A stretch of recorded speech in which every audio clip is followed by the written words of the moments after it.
Hello, my friends, and welcome to the 10-Minute Book Talk. We are three best-selling authors who discuss all things bookish with you every Wednesday for 10 short and sweet minutes. My fellow hostesses today, as always, are the lovely, delightful, charming Katherine Reay, and the beautiful, has the best jewelry in the world, Rachel Linden, and I am Marie Bostwick.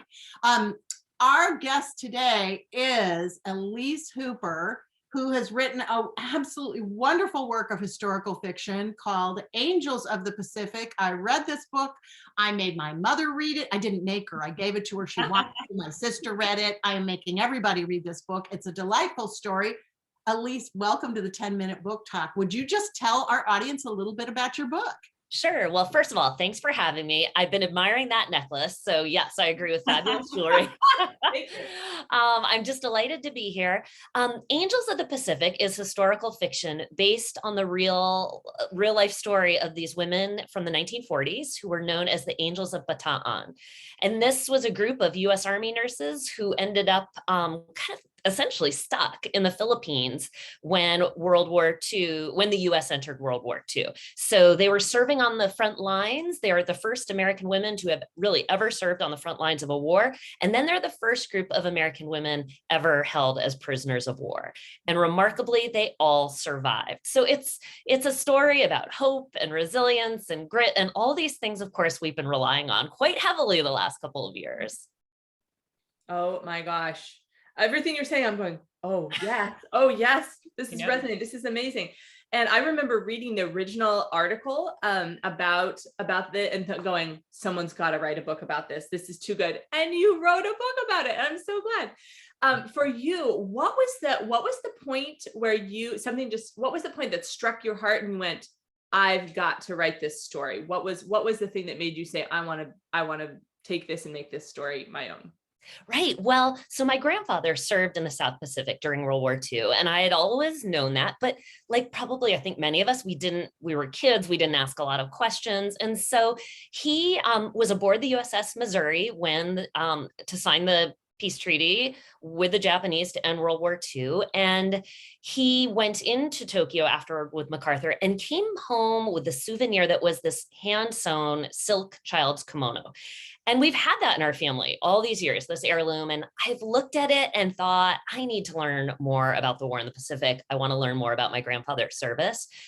But I'm always interested in writing stories about women whose remarkable stories have been overlooked. So I started kind of digging around, doing some research around the Pacific theater to learn more about it. And as soon as I read about these women, as I said, known as the Angels of Bataan, I knew this was my story. I mean, everything about it really resonated with me. And this would have been around the spring of 2019, right before my third book came out, Fast Girls.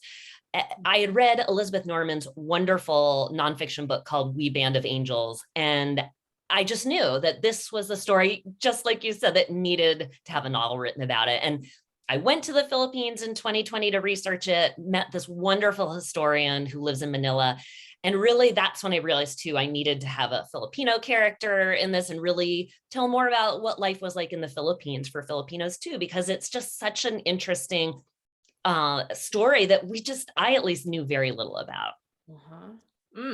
With this time period, I find this so fascinating. With this time period, you could have gotten away with online and book research. Right. But you went on the ground and you just riffed in one sentence, but I think there's a lot more to that.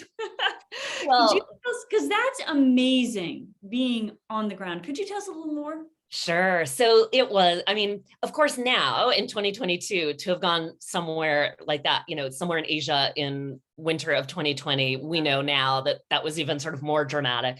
When I was planning it, of course, I had no idea what was on the way. But I really did want to see firsthand this part of the world I had no experience with, everything from what the light was like to the heat. I really wanted to experience that heat firsthand. Living in the Pacific Northwest, I see very little real heat. So I knew that was a big part of the story. And the Philippines did not disappoint. It was amazing. I did everything from snorkeling around World War II shipwrecks, of which the Philippines has many.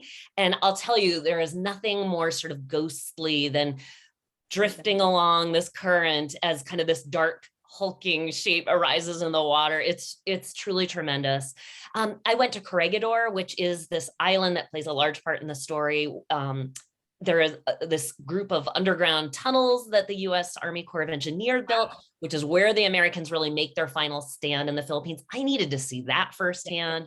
To just visit Manila and go to the University of Santo Tomas, which was an internment camp during World War II. I really felt strongly I needed to see these places firsthand and kind of, it sounds so woo-woo, but sort of channel that energy and really try to imagine these women and how that would have felt. And of course, that trip just has become more poignant in my mind because it was really the last big trip I've done now in several years. And I think it was really important to go and see and really kind of honor those people. Writing a book about World War II is an undertaking. You really want to honor the people who were there, who experienced this. So in my way, that was one of the ways I tried to do that. You know, that is an excellent point. And one of the things I loved about your book, as you say, you want to honor the people. It would have been very easy as a writer, writing for a primarily American audience, to have simply focused on the stories of the American nurses, but you honored also the Filipinas, the Philippine resistance.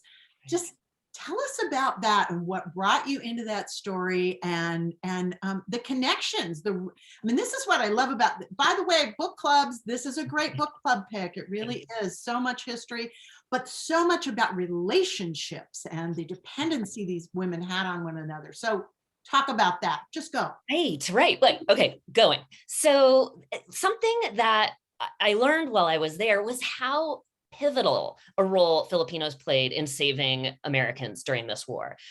Americans were hidden in the homes. I mean, we always hear about people hidden in France and in places in Europe, but also Filipinos were hiding Americans away from the Japanese Imperial Army. And furthermore, all of these people who were interned, they have really credited their survival with their Filipino friends on the outside. In fact, one of the few real life nurses in my story, it's mostly based on real women, but I made some fictional characters.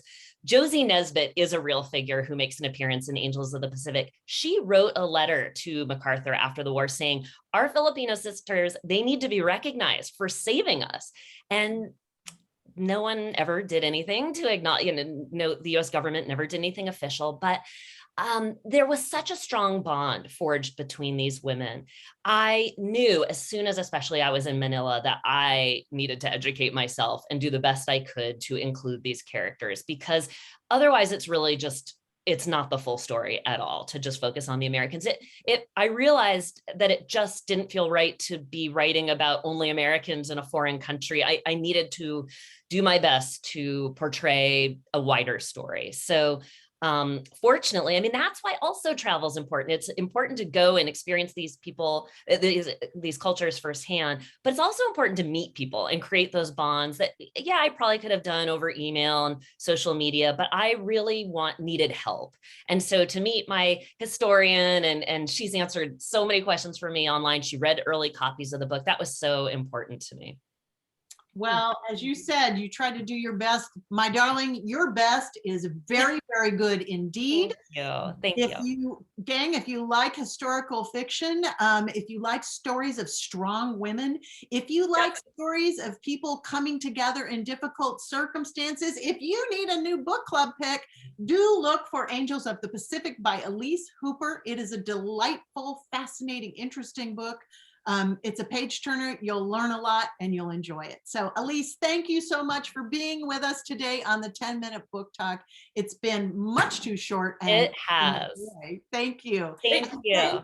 Come back next week and Rachel's holding up. We want to ask the last question. I almost forgot. We always ask our guests, wow, what would I do without these two? I'm lost without them. So as we're going out, Elise, we always ask our guests one more question, and that question is, what is bringing you joy today? Well, I played tennis over the weekend. It was a beautiful weather day on Sunday, and it was great to get outside, and I'm still riding that high. It was great. For you. That's wonderful.